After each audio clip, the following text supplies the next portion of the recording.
Yuba-Sutter.LIVE. Tuesday, April 7, 2026. Government Watch, 9 a.m. Yuba Water Agency regular meeting. 6 p.m. Marysville City Council regular meeting. 6 p.m. Yuba City Council regular meeting. Thursday, April 9, 2026. 3 p.m. the Union Pacific Big Boy Steam Locomotive stops in Marysville. Friday, April 10, 2026. 3:30 p.m. to 7:30 p.m. The astronauts prepare to splash down in the Pacific. We'll be popping up live to show you what happens. Like, follow, and subscribe so you'll know when we're live. Watch on Yuba-Sutter.LIVE. Facebook.com/live streaming YS. YouTube.com/@ symbol Yuba-Sutter.LIVE. Yuba-Sutter.LIVE.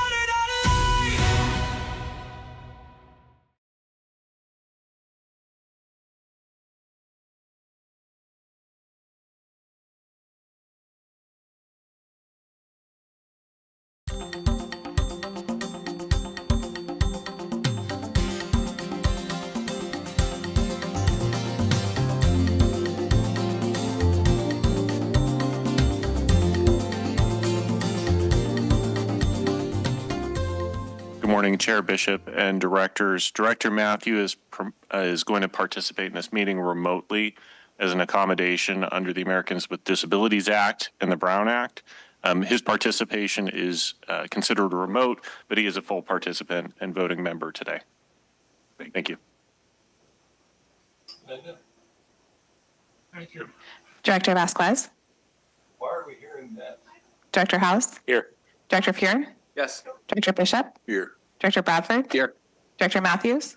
Here. Director Messick. Here. Thank you. John, will you lead us in the pledge? Yep. Would you all please rise and join me in the Pledge of Allegiance? Salute, pledge. I pledge allegiance to the flag of the United States of America and to the republic for which it stands, one nation, under God, indivisible, with liberty and justice for all. Thank you. Mandy, will you read the policy on public comment? Public comment is an opportunity for members of the public to address the Board of Directors on any subject matter that is not on the meeting agenda and is within board subject matter jurisdiction.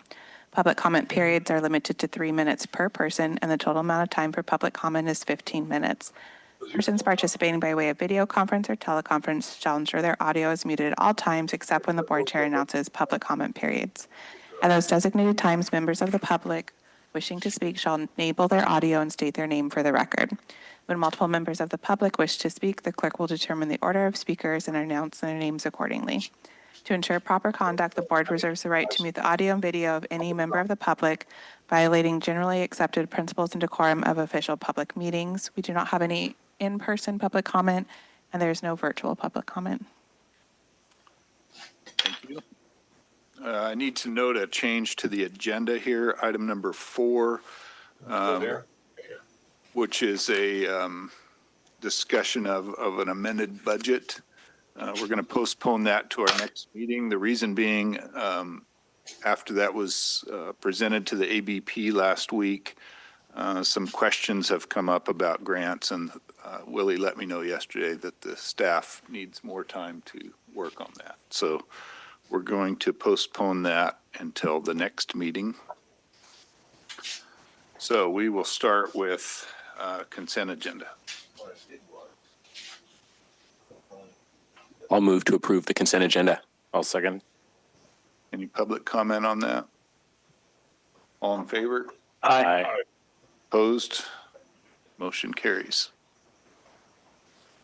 Item 3. Item 3 is we need Teresa to receive presentation from Adrian Beatty, Chief Executive Officer of Aqua JPIA, concerning the agency's risk pool and services for the 2026 Colgate Penstock incident. Thank you, and good morning. Teresa De La Santa, I'm here to introduce Aqua JPIA, who is our agency's insurance provider. They're based in Roseville. They serve public agencies across California's water sector.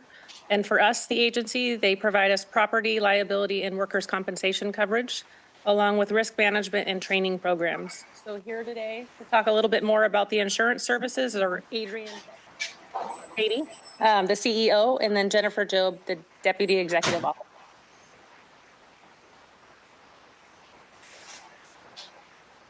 Good morning. First, I would like to say that obviously we're here to talk about your event, the catastrophic loss that happened with the Colgate Penstock on February 13th. And first and foremost, I'm very happy that all of your employees are alive and safe, that your security guard, who I know while he was not an employee, had a long-standing relationship, I think over 20 years, with the agency, is also alive and safe, and that your community has rallied around you and supported you in this event. And obviously, we never wish for an event like this to happen to any of our members. However, this is the reason why we exist, and in a sort of odd way, this event is very inspiring and motivating to myself and our staff, because this is quite literally exactly why we exist, is to serve, defend, and help rebuild our member districts when a catastrophic event like this occurs. So some of the details, I know you have already talked at several board meetings about this. The primary drivers of this loss are your property coverage, potential third-party liability exposure, and Cal OSHA regulatory activity. As Teresa mentioned, you do participate in all of our programs, including employee benefits, and all of those have been mobilized in some capacity or another on this loss. So with regard to property coverage, our excess carrier is FM. They concluded a site visit on February 19th and are actively in communications with our property claims department. Their current coverage position is under review, and we have engaged Coverage Counsel Byrne Conley to assist both the district and JPIA in that review process. Our focus and goal, obviously, is to negotiate the maximum amount of coverage possible through all possible avenues for the loss. That includes maximizing recovery via any potentially liable third-party participants to the loss. With regard to liability claims, the investigation, obviously, as you are aware, into the rupture is ongoing. All of our excess carriers for the entire tower have been notified and are poised to respond once we have claims and know the extent of those claims. We have already actively engaged defense counsel Bob Davies. He is on our defense panel. We have a very specific defense panel. Claims are only allowed to be handled by our pre-vetted attorneys. Bob Davies is fantastic. He's done a lot of claims for us. And we also have Byrne Conley, our coverage counsel, supporting some of the risk transfer strategies that are at play here. With regard to workers' compensation, we have 3 active claims with care ongoing. Those employees are receiving the maximum temporary disability available to them.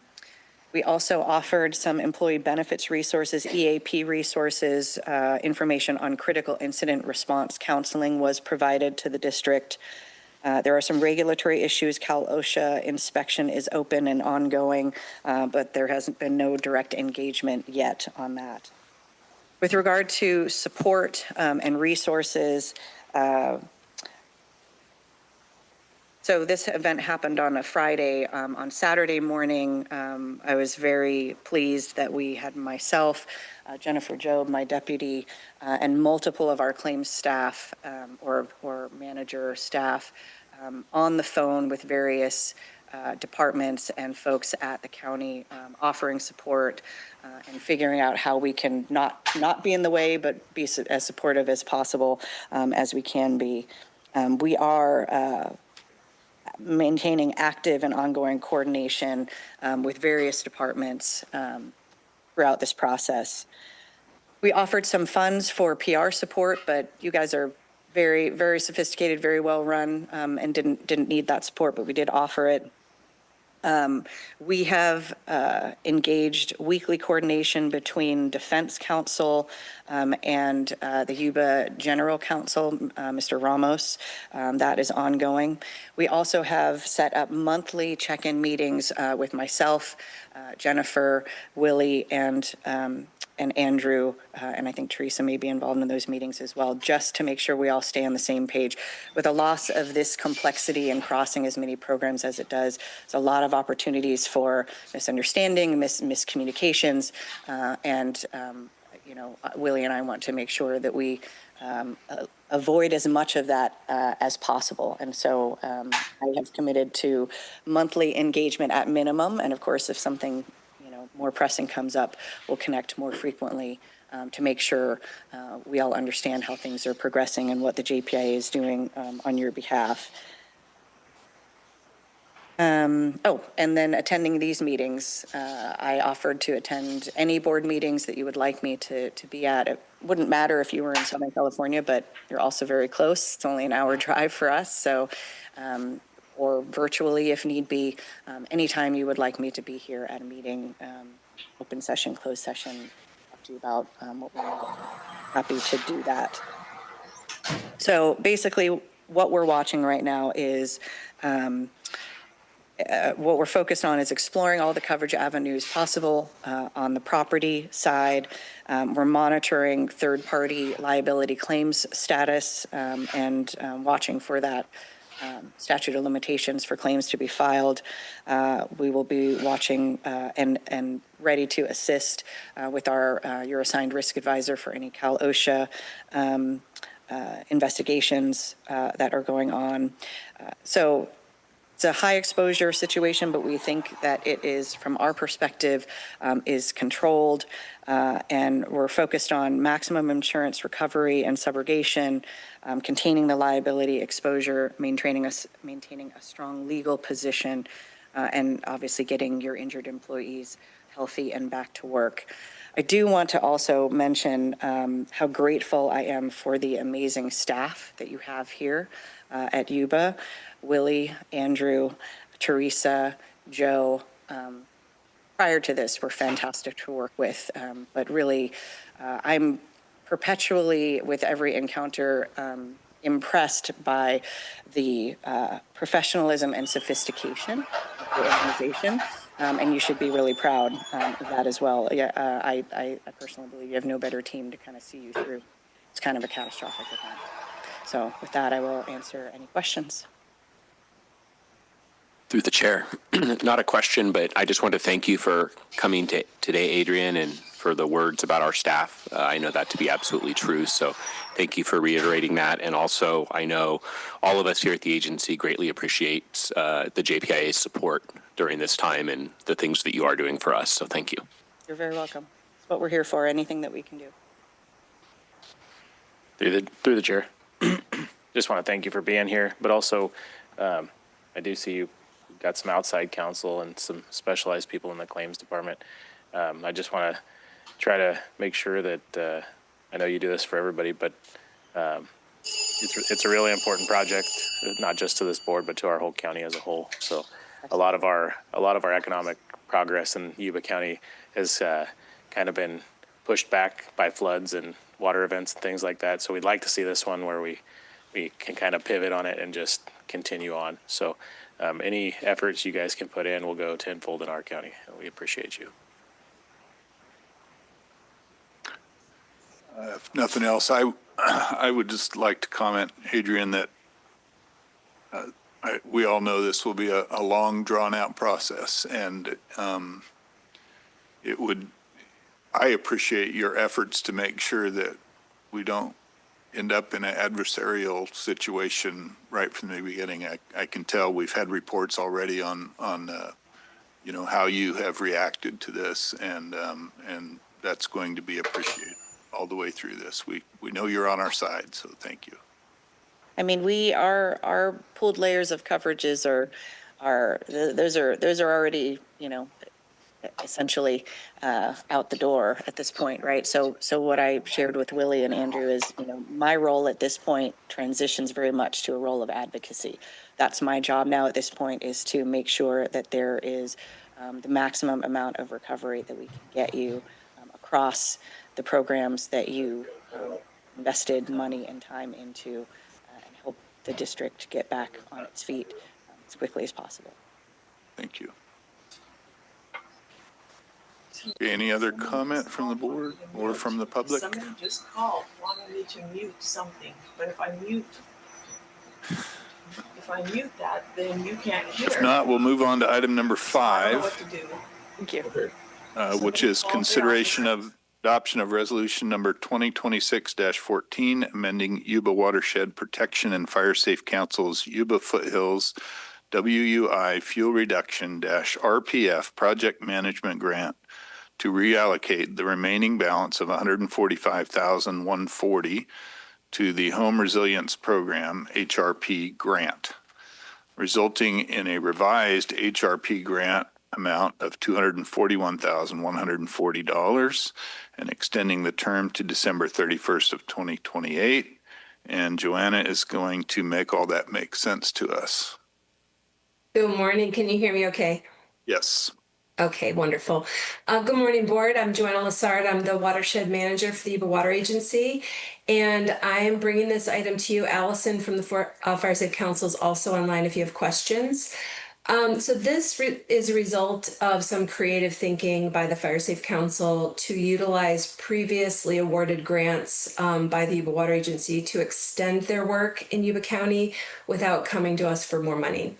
So we awarded a cost share grant for hiring of a professional registered forester for the Wui roadside vegetation clearance project that the Fire Safe Council led. They won a CAL FIRE grant with our cost share to complete that work, and it was a approximately $1.5 million grant.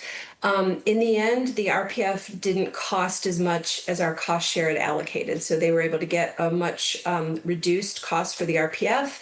They left a remaining grant share of $140,000.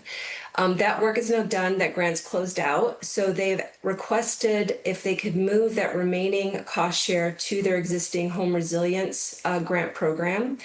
Yuba Water Agency also provided bridge funding for that program. They've won multiple external grants to support that program, which has allowed for our money to be spent a little bit more slowly.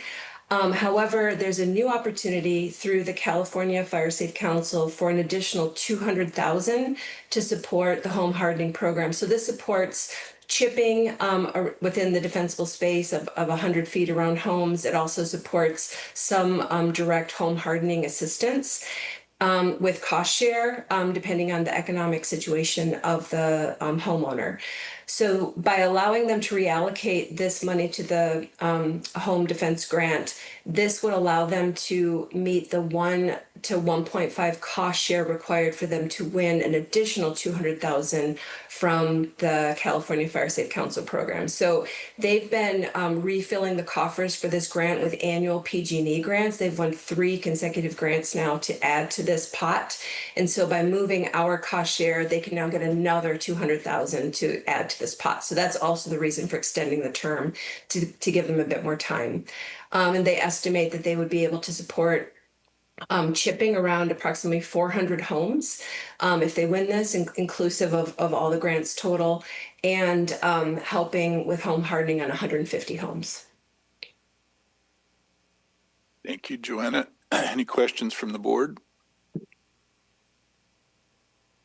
or the public? If not, I'll entertain a motion. Second. One moment. Charlie, can you unmute?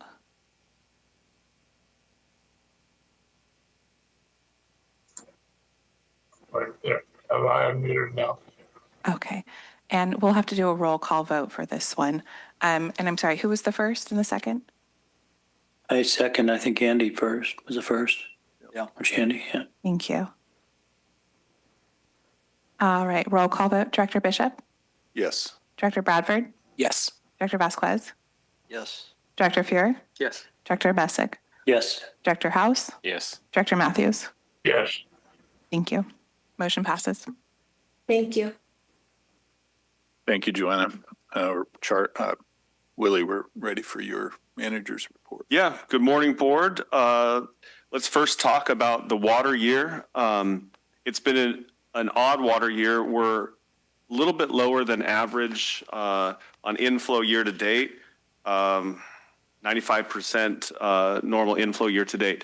However, the anomaly this year is the snowpack. This is the second lowest snowpack we've had on record. The lowest was 2015. So although we're good with storage, we're likely to peak our storage about a month earlier than normal. So normally we peak our storage in early June. It looks like based on the early snowpack runoff, we'll peak in early May. So we'll have a near full reservoir, or maybe even full reservoir depending on this next storm coming in this weekend. It'll just be earlier than normal. We are encroached in the flood space. The Army Corps of Engineers has authorized us to encroach in our flood space due to the efforts at Colgate Powerhouse to remove the sediment. So they're allowing us to minimize the flows going by the Colgate Powerhouse to keep that sediment intact and keeping it from running off into Englebright Reservoir. So that is also allowing us to increase the storage for, a tertiary or secondary purpose. You'll see in your hard copy summary or report this morning, there's a significant narrative of the calendar year 2025 energy sales from Yuba Water Agency. I'm not going to read it all, but I'm going to point out a few pieces of information that are interesting related to market conditions. The first table is a summary of 2025 as compared to 2024. And a couple items I want to show there is just our total revenue for 2025. So in actual CalISO revenue, this is actual revenue to Yuba Water Agency based on the scheduling of our units. And I'll remind you that much of the calendar year, we had the Colgate units available, but the Colgate units were not available primarily October through December. But we had 54 million in actual generation revenue, and we had about almost 125 million in bilateral revenue.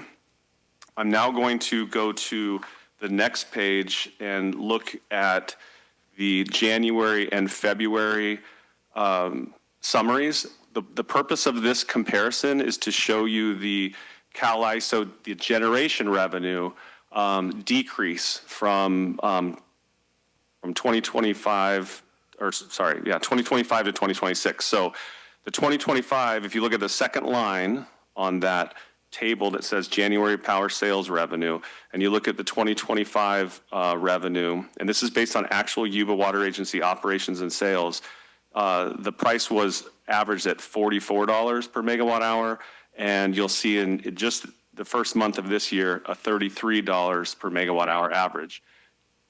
We've reported in the past that industrial scale, large scale batteries and additional solar in California is impacting the market.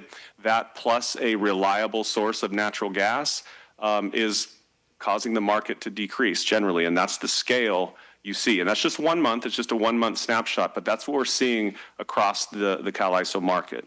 So you see it there in January. And then if you go to the next table near the bottom of the page, a similar result for February, but even greater difference between 2025 and 2026.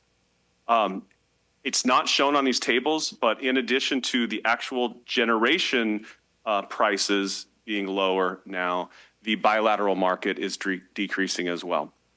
That's primarily due to the regulatory periods that energy providers have to comply with. There's 3-year rolling periods, and we're kind of in the middle of a regulatory period. So it weakens demand when you're in the middle of a period. We will see at the end of the period going into the next period, we'll likely see an increase, but we don't know that it'll be the same increase we saw 2 years ago. So just pointing out there is a market dynamic going on. We've reported in the past, and we're actually seeing it in our actuals now. I would just encourage you to read the narrative. It basically explains what I just explained, but if you read the narrative and compare to the tables, it kind of gives the full picture. Okay, now we'll move on to our normal updates. I'll start with an engineering update. Primarily, the engineering team is working on response and recovery at Colgate. There are various things they're working on. I've reported in the past, we have now gained access to the powerhouse through Lake Francis Road, but that road improvement continues. We have also got approval from FERC for our independent forensics team, and that team is now working on document review, and they do plan to visit the site in the middle of the month, and then they have a plan of action, a formal plan of action due to us, and then subsequently to FERC by the end of the month. We're hearing that we could see preliminary list of causes as early as June or July, with a draft report in September, and then a final report near the end of the year. However, I will caution us that depending on the findings in this initial review, that work may be delayed. And I will say that my speculation is what might cause a delay is the metallurgical testing that may have to occur to the pieces of material that failed. I think that that's an ambitious but reasonable schedule, but anything can happen related to testing that might cause delays there. So we're encouraged by it. We're encouraged by the engagement of the independent forensics team. The kickoff meeting last week went really well. They're engaged, they're ready to get to work, but they don't know what they're going to uncover. So the schedule could change. We also were required by FERC to set up an independent board of consultants. We have a list of engineers that could serve on the board of consultants. However, we aren't going to propose that list to FERC until we hire the engineering firm that's going to do the penstock repair replacement design. There are a handful of very qualified engineering firms proposing on that, or we suspect they'll propose on it. We had 22 individuals attend a pre-proposal meeting last week. However, one firm will get the engineering work for the penstock recover and repair, and firms that aren't chosen could likely, or individuals from firms that aren't chosen could likely sit on the board of consultants. So therefore, we'll wait to finalize the list of board of consultants until we determine which engineering firm will do the repair design. So that's a little bit strategic on our part. I reported to the board almost 2 weeks ago now that we would start removing sediment debris from the river adjacent to the Colgate Powerhouse. We did have a reasonable but last-minute request from FERC for some additional information related to the areas we're going to place that sediment. We plan to place that sediment on Yuba Water Agency property near the powerhouse, but they had some questions about the engineered fill and how we're going to stabilize that material. So we are preparing a response to FERC. We plan to have that in either today or tomorrow. FERC has been great. They've been turning around responses to our plans of action quickly. We think in the next few days we'll be removing that sediment from the river. I've already talked about the penstock replacement engineering. We also have a request for proposal out for hill slope stabilization. There's kind of two components to this. One is we had put a request for proposal out for a construction firm to stabilize the area immediately adjacent to the failed piece of penstock. The purpose of that is so that we could get the forensics team safe access in and around that piece of penstock, but also we suspect that we'll need to set up a crane there to remove that piece so they can take it out for metallurgical testing. So Hanson Brothers Enterprises out of Grass Valley was awarded that work, and they mobilized and started yesterday. Then there's another effort, a greater effort for stabilizing the hill slope basically from the rupture site all the way down to the powerhouse. It's a longer term effort. We have a request for proposal out there for the design of that, basically erosion control and stabilization of the hillside. We really have all summer long. It doesn't normally rain significantly in the summer in California, so our goal is to have that hill slope stabilized before winter rains in, let's say, October, November. So we'll get that design proposal in the next few weeks, and then we will bid that work out to stabilize the hillside. The last thing I'd like to report on the engineering side of things, and this is not just engineering, operations, mechanical, the work to protect and clean up, let's say, the Colgate Powerhouse and partially restore the electrical systems is going really well. The powerhouse, the sediment from the top of the powerhouse is nearly all removed. and the powerhouse is able to dry out and stay dried out. We've discontinued the 24-hour shifts. We have some remote monitoring of the powerhouse so we can see what's going on in the powerhouse 24/7 now from our backup control room at our Oregon House facility. We've been testing electrical circuits, and sometime this week we believe that PG&E will energize the 12 kV circuit, the normal station service circuit to Colgate Powerhouse. So we'll be on normal PG&E power and we'll be off our backup generator. So things are going well there. I'll just say I'm very happy with the recovery at the Colgate Powerhouse specifically, and the overall lack of damage to the powerhouse. I've reported this in the past, but my initial thought was the condition at the powerhouse would be worse than it really is. So things are going well there. We're hitting all the milestones, and I don't know that the powerhouse will be the critical factor in recovery. It will be the penstock repair and replacement. Okay, I will just let you know that as far as the rest of the watershed goes, we're spilling from Bullards. We do our spillway inspections. All of that is going well. There is some maintenance going on this week at the low-level outlet, because once we decrease the elevation of Bullards below the spillway crest, we will be utilizing the low-level outlet for delivering water to the lower Yuba River, our irrigators, and to meet Accord compliance. So we're taking the time now that we have water on the spillway to do some maintenance on the low-level outlet and get it ready for a long-term use. So that work is underway. There's various efforts going on to get the water treatment plant ready for full service throughout the summer recreation season. The Forest Service is working on our campgrounds now. So we're basically in the mode of getting ready for the summer season.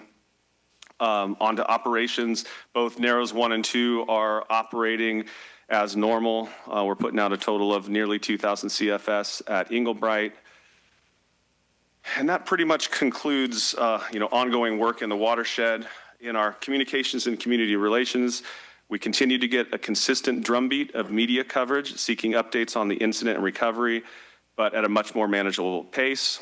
The Sacramento Bee has done updates reporting on some of our FERC filings, as well as a story highlighting the coordination with the irrigation districts for ag water deliveries this summer in light of our current limitations. Cal Matters interviewed me for a story about the early snowmelt and what it means for us. That story turned out great, and it was picked up by many other outlets. Cal Matters also ran a guest column written by Friends of the River that said our incident is a warning about the need to invest in California's aging infrastructure. We issued a press release to announce the start of in-water debris removal and the potential for increased turbidity, and that release was picked up by a couple of outlets. But because of the FERC additional information request, we had to issue another release last week letting them know that that portion of the project was delayed, which was also covered by a few outlets. Our Nature Like Fishway contract award was picked up by the SAC-B, as well as Ubanet and the Appeal Democrat. We were mentioned in coverage of the end of the Friends of the River lawsuit against the Corps. We were also featured in a release that the endowment put out about them providing a grant to the Yuba-Sutter Trauma Intervention Program. And Joanna Lassard, who you saw today, was interviewed by a reporter at Columbia University for a story about forest resilience bonds and how they work, and that story has yet to be published. On the community relations side of things, Caitlin Chow and Carly Ellis represented us at the American Association of University Women's annual STEM conference on March 30th, speaking to 8th grade girls about careers in science. Our next board meeting is April 21st. Okay, director's reports. Charlie, if you're ready, we'll start with you. Charlie, you'll need. Nothing to report. Thank you. John. One I posted on my social media, and I'll let you guys know. I'm helping the Lyndhurst FFA speaking club do their presentation. I'm looking for more people, more volunteers. You listen to them for about 15 minutes. They do a little podcast thing, and then report back to them. They're trying to get ready for the state finals in San Luis Obispo at Cal Poly. So anybody that wants to help, I know a few of you on social media have said you would help. So looking for volunteers. We'll be doing it right here, I believe, in the government center, 2 or 3 different days. And then Yuba-Sutter Sheriff's Aero Squadron When Pigs Fly dinner is May 16th. We are not hitting up the water agency for a sponsorship this year, but I would encourage you guys all to go. It's a fun event, and that's it. Just a couple of small things. Naqua Day at the Ranch is coming up on April 23rd. If you guys didn't get a message about Naqua directly for that, I believe Mandy forwarded something on to you. So there's no cost to attend if anyone's interested. I just think you have to RSVP. And then I will miss our next board meeting as I'll be out of town at Cap to Cap. And that's it. Okay, Andy. I got a couple of questions from LAVCO as to whether they're going to separate from the water agency or not. LAVCO pays for all its expenses, so I don't know if it'd be easier to keep it or try and transfer everything over to the county, which because of the retirement situation and medical situation, it may create problems for him. And she's done a pretty good job on getting 6 different fire districts to combine, which is something we've been trying for years. And I'd hate to see her interrupt it because of changing over. Is that something we can discuss next meeting? Yeah, I'm happy to have an agenda item at the next meeting on the Yuba Water Agency plans moving forward with LAFCO. We have been in discussions with the county on what the appropriate plan for that one LAFCO employee is once she retires. The plan is in motion, and I think it's an appropriate and reasonable plan, but I'll be happy to give a summary of that at the next board meeting. Great. Thank you. Rennick. So last weekend I got to serve on the regional panel for the 4-H presentation day. So that was pretty cool. Got to see a bunch of good public speakers across the North State. And the cool part is they listed me as a board of supervisor and Yuba water director. And a lot of the people throughout our state know who we are, which is pretty profound because we used to be famous for a lot of different reasons. So it's kind of nice to have a good tie to your name. But it went really well. And then yesterday I was able to go speak at the Power Systems headquarters there and at their morning briefing and see a little bit of hope in our employees, hopefully encourage some hope there. Also find out, see some updates on the plant. You don't really know how much damage is there until you're on the ground level and you're standing above the fence line, standing on 8 feet or 10 feet of dirt. And you see the guys with the bobcats and hand shoveling out around transformers, digging it down to where we can test the equipment. Been through a couple of floods and nothing near that. There's so much sediment, so much work ahead. They got everything dried out and they're slowly getting through testing one component at a time, one wire at a time. And it's just time consuming, tedious stuff that, even if they get it tested and restored, it's going to have to get retested as a system later on. Right now, they're just trying to get everything up to where they can operate on system power versus generators. So just a ton of work down there. And then to see the timeliness of the Power Systems headquarters move, the shop space and basement filled with water, the employees would have all been parked in front of it where the water came through and washed out, PG&E's switch yard and the parking lot and everything else. And then to see the diesel tanks that we had on site that were empty because we moved them, or we drained them. Those are all just things that worked in our favor because we moved that Power Systems headquarters. So good work to the team on that. Great leadership. Appreciate it. Seth. No report. I just got a couple of things. One, Rennick and I were up there together yesterday, and I was struck by a couple of things. One is just the overall great morale of the crew up there, and I kind of needed that after, just like Seth said, until you see it on the ground there. All the pictures we've seen and everything are very informative, but to see it on the ground, the destruction that happened up there, And I was struck by the shop as well, but just because in my own business, my shop is kind of my sanctuary. And so to walk through there and see the devastation that happened in that space was really, impactful for me, and along with all the other areas. But the morale of the whole crew up there is just so fantastic. They're just, just getting down to work and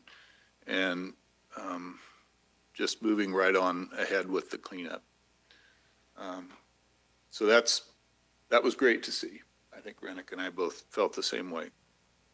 The other item I just wanted to mention, Dee Dee is more knowledgeable on this than I am, but she was one of the founding members of a foundation called the Yuba County Office of Education Foundation.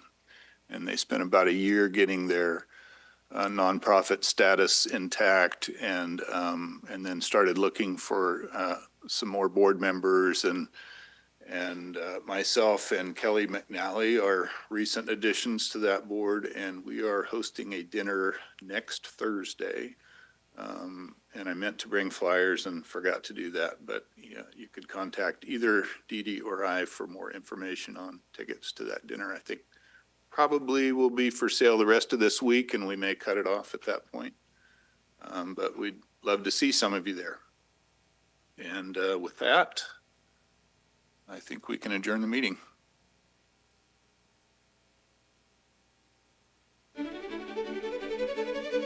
This week on Yuba-Sutter.LIVE, 6 p.m. Yuba City Council regular meeting. Thursday, April 9, 2026, 3 p.m. the Union Pacific Big Boy Steam Locomotive stops in Marysville. Friday, April 10, 2026, 3:30 p.m. to 7:30 p.m. The astronauts prepare to splash down in the Pacific. We'll be popping up live to show you what happens. Like, follow, and subscribe so you'll know when we're live. Watch on Yuba-Sutter.LIVE. Facebook.com/live streaming YS. YouTube.com/@ symbol Yuba-Sutter.LIVE. Yuba-Sutter.LIVE.